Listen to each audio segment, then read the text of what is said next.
Hello दोस्तों अभी कुछ समय पहले हार्वर्ड यूनिवर्सिटी में एक स्टडी हुई थी जिसमें उन्होंने पुराने स्टूडेंट्स को ट्रैक किया और ये समझने की कोशिश की कि जो लोग अपनी लाइफ से खुश रहते हैं, सेटिस्फाई रहते हैं और जो लोग अपनी लाइफ से दुखी रहते हैं उनमें एक बेसिक डिफरेंस क्या होता है। तो उन्होंने अपने पुराने स्टूडेंट्स को ट्रैक किया, उनके लाइफस्टाइल समझने की कोशिश की, उनके इंटरव्यूज़ लिए और जो उसकी फाइंडिंग्स आई वो बड़ी कमाल की थी। दोस्तों क्या लगता है आपको, क्या रहा होगा रिजल्ट?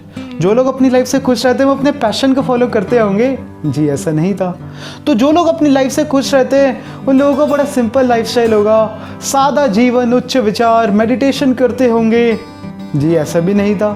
कुछ स्टेजेस में था बट हर केस में ऐसा नहीं था। तो क्या लगता है आपको, हैप्पीनेस का नंबर 1 रीज़न क्या होगा? बड़ी कमाल की बात है दोस्तों, ये पता किया गया जिन लोगों के भी दूसरों से रिलेशन अच्छे होते हैं वो लोग अपनी लाइफ में खुश रहते हैं, और जिनके दूसरों से रिलेशन खराब होते हैं, दूसरों से झगड़े होते हैं, ऐसे लोग हमेशा अपनी लाइफ में परेशान रहते हैं। सोच के देखिए कितना सिंपल है। सोच के देखिए, जब भी हमारे माइंड में हैप्पीनेस आती है हमारे माइंड में कुछ ना कुछ एसोसिएशन आती है कि हमारे पास ये चीज़ होनी चाहिए तब हम हैप्पी होंगे, हमारे पास ये चीज़ होनी चाहिए तब हम खुश रहेंगे लाइफ में। लेकिन हैप्पीनेस का नंबर 1 रीज़न क्या है? वो है रिलेशनशिप्स। आप एक बार इस रिसर्च को भी भूल जाओ, अपनी लाइफ एक बार इमेजिन करके देखो। अब इमेजिन करो आप सुबह उठो और आपका बेटे से आपका झगड़ा हो जाए। उस गुस्से के साथ आप ऑफिस जाओ और बॉस आपको 4 गालियां सुना दे। उस गुस्से के साथ फिर आप घर आओ और आपकी बीवी के साथ आपका झगड़ा हो जाए, तो आपकी लाइफ कैसी होगी? डे टू डे लाइफ में हमारे साथ कुछ ऐसा ही होता है ना। तो सवाल ये आता है, जिनके दूसरों से रिलेशन अच्छे होते हैं, जिनके झगड़े नहीं होते, क्या उनकी लाइफ में सारे लोग परफेक्ट होते होंगे? जी ऐसा नहीं हो सकता। तो सवाल ये आता है कि वो लोग ऐसा क्या जानते हैं जो शायद हम लोग नहीं जानते। आज मैं आप सबके साथ डिस्कस करना चाहता हूँ। आज की वीडियो के बाद अगर आपने ये चीज़ अपनी लाइफ में इंप्लीमेंट कर दी, 3 कमाल की बातें बताऊंगा दोस्तों। तीनों बातें अगर आपने इंप्लीमेंट कर दी तो आपके दूसरों से रिलेशंस बहुत अच्छे होने लगेंगे। ठीक है, तो वीडियो को ध्यान से देखिएगा। पहली चीज़ जिनके भी रिलेशन अच्छे होते हैं दूसरों के साथ, वो जानते हैं, जो हम सबको जाननी चाहिए, वो है separate people from their action. जी बहुत ज़रूरी होता है। हमारी एक ह्यूमन टेंडेंसी होती है, जब भी कोई इंसान के अंदर एक बुरी आदत होती है ना, हम आदमी पे ही गलत लेबल लगा देते हैं। कभी बॉस ने एक बार गुस्से में बात कर दी तो हम कह देते हैं बॉस तो है ही रूड। उनके एक्शंस को गलत नहीं कहते, उन्हीं को रूड कह देते हैं। एक बार मम्मी पापा ने कभी गुस्सा कर दिया तो हम सीधा सीधा लेबल लगा देते हैं, मम्मी पापा तो हैं ही जजमेंटल। तो जैसे हम उनके एक्शंस पे लेबल करने की जगह आदमी पे लेबल कर देते हैं, तो उसकी वजह से क्या होता है दोस्तों? उसकी वजह से हमें उनके फ्यूचर में जितने एक्शन होते हैं उसमें भी उनकी गलती लगने लगती है। जहाँ उनकी गलती नहीं भी है वहाँ पर भी उनकी गलती लगने लगती है। हम एक बायस्ड ओपिनियन बना लेते हैं उसकी वजह से। चाहे वो गलत इतने होते हैं लेकिन हमें इतने गलत लगने लगते हैं। ठीक कह रहा हूँ ना, हम सबके साथ कुछ ऐसे ही होता है। तो इसका सोल्यूशन क्या है दोस्तों? बड़ा सिंपल है। लोगों को उनकी आदतों से, उनके एक्शन से अलग रखो। हो सकता है आपके बॉस की एक आदत खराब हो, तो बॉस को खराब कहने की जगह उस आदत को खराब बोलो। किसी को भी बोलो तो ये मत बोलो कि बॉस रूड आदमी है, बोलो बॉस जब ऐसे कहते हैं तब वो रूड होते हैं। उससे क्या होगा? बड़ी सिंपल तरीके से आपकी लाइफ चेंज होगी।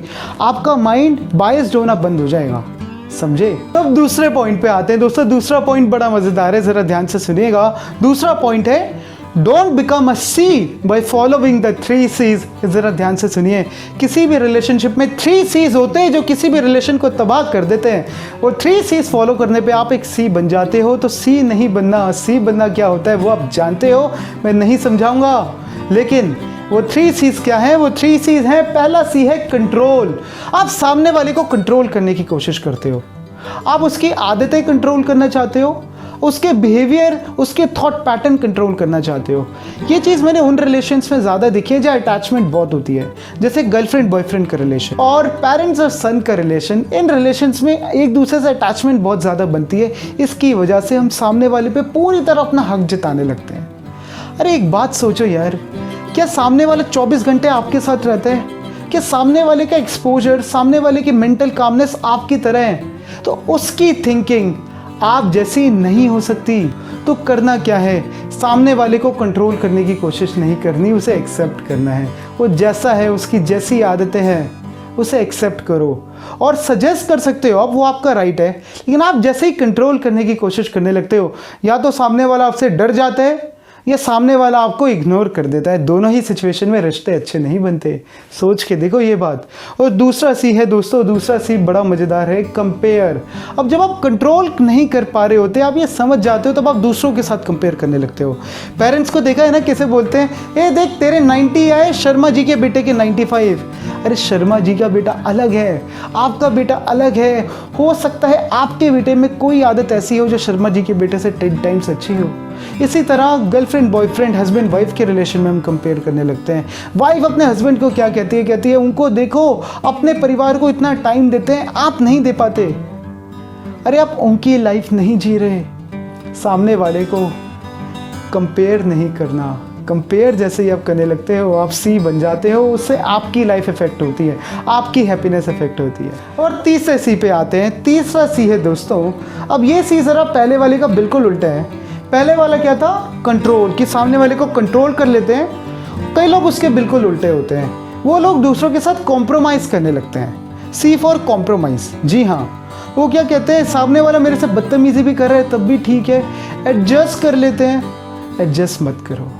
एडजस्ट करने से रिलेशन अच्छे नहीं बनते। एडजस्ट अगर आप किसी के साथ करोगे तो आप एक फ्रॉक की तरह बन जाओगे जिसको गर्म पानी में डालते हैं, चिल्लाता तो है लेकिन मरता नहीं है, अचानक से मौत होती है। वो एक स्टोरी मैंने सुनाई थी, नहीं देखी तो ऊपर आई बटन में क्लिक करके देख लीजिएगा, बड़ी अच्छी लगेगी आपको। लेकिन मैं बस अभी आपसे इतना कहना चाहता हूँ, अपनी हैप्पीनेस कॉम्प्रोमाइज़ करने से, अपनी सेल्फ रिस्पेक्ट कॉम्प्रोमाइज़ करने से कभी कोई रिलेशन अच्छा नहीं बनता। अगर आप किसी रिलेशन में हो जहाँ पावर अब्यूज़ झेल रहे हो, अभी ऐसे रिलेशन को छोड़ दो। It's better to quit than to regret. ठीक है।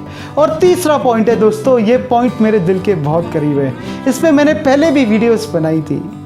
Don't listen to the words, listen to their commitment. बहुत ज़रूरी है दोस्तों।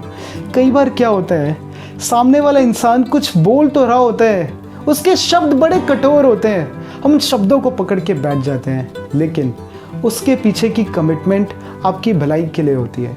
उसके पीछे की जो इंटेंशंस हैं वो हमेशा आपका फ़ायदा पहुंचाने के लिए होती हैं। फॉर एग्ज़ाम्पल, पेरेंट्स का कई बार फ़ोन आता है, बड़े कठोर शब्द बोलते हैं, पढ़ाई नहीं कर रहा, तू नालायक है, तू ये वो, लेकिन उसके पीछे की कमिटमेंट क्या है? उसके पीछे की कमिटमेंट है आपकी सक्सेस।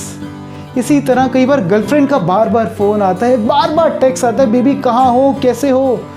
बड़े अनोइंग होते हैं ये टेक्स्ट, बड़े अनोइंग होते हैं, मैं जानता हूँ, लेकिन उसके पीछे की कमिटमेंट क्या है? उसके पीछे की कमिटमेंट है आपकी वेल बीइंग, आपकी हेल्थ। तो आप उन शब्दों को मत सुनो, उन कठोर शब्दों को भूल जाओ, उसके पीछे की इंटेंशंस को, उसके पीछे की कमिटमेंट को सुनने लग जाओ। और दूसरी तरफ दोस्तों, ऐसा भी होता है, कुछ लोग होते हैं हमारी लाइफ में, हमारे दूर के रिश्तेदार होते हैं, ऐसे लोग प्रोफेशनल लाइफ में होते हैं, शब्द तो बड़े मीठे मीठे बोलते हैं, बड़े प्यार से बोलते हैं, लेकिन उनकी कमिटमेंट आपको बर्बाद करने की होती है, उनकी इंटेंशन आपको तबाह करने की होती है। आप उनके भी शब्द सुन लेते हो, आप उनके भी कमिटमेंट नहीं सुनते। तो सामने वाले को आपको पहचानना है, सामने वाले के साथ अपने रिलेशंस अच्छे बनाने हैं, सही दोस्तों को, सही वेल विशर्स को पहचानना है, तो उनके शब्दों को मत सुनो, उसके पीछे के भाव को सुनो, उसके पीछे की कमिटमेंट को सुनो, फिर देखना आपके रिलेशंस दूसरों से अच्छे होने लगेंगे। तो क्या समझे वीडियो से दोस्तों? आज से कभी भी आप अपने रिलेशनशिप्स को लेके परेशान हो तो अपने आप को रिमाइंड कराना, मुझे लोगों को लेबल नहीं करना, उनके एक्शंस को लेबल करना है, मुझे कंट्रोल नहीं करना, कंपेयर नहीं करना और कॉम्प्रोमाइज़ तो बिल्कुल नहीं करना।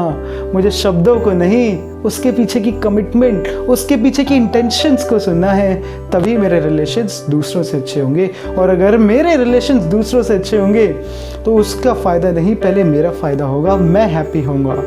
समझे ये बात? समझे तो वीडियो को लाइक कर दो, नीचे कमेंट करो और सबके साथ शेयर करो, अपने तक मत रखो। सुशांत टॉक्स को सब्सक्राइब करो, साथ में जो बेल आइकन है उसको भी दबा दो, ताकि ऐसे कमाल की मोटिवेशनल वीडियोस की अपडेट्स आपसे मिस ना हो। तो मैं भी के लिए चलता हूँ, नेक्स्ट वीडियो में मिलता हूँ, आपका अपना सुशांत सिंघल।